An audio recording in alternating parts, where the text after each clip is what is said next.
welcome back to Pink's Kitchen. Today let's check out how to make brinjal fry. This is a very easy yet delicious side dish that best goes with variety rice, curd rice and even sambar rice.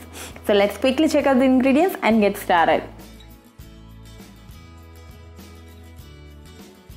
Heat a pan and add a tablespoon of oil to it. When the oil is nice and hot, add quarter teaspoon of jeera. When the jeera splutter, add half onion finely chopped. Saute well until the onion turns transparent.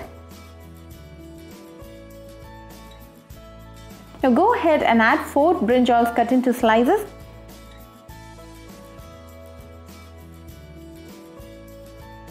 Saute well and close it with a lid and cook for 5 minutes in low flame until the brinjal is nicely done. It's been 5 minutes now, so the brinjal is nicely done, so go ahead and add half teaspoon of chili powder.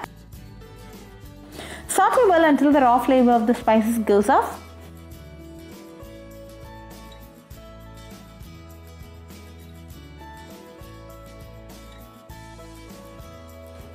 Again close with the lid and cook for another 2 minutes.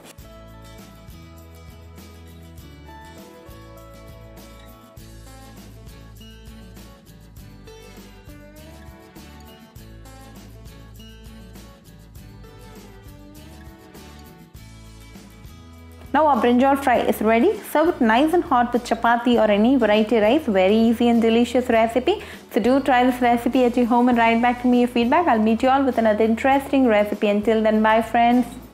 If you wish to check out our recipes in Tamil, do visit Pink's Kitchen Tamil channel. Do subscribe to Pink's Kitchen channel and click on the bell icon for latest updates. Happy cooking and thanks for watching this video.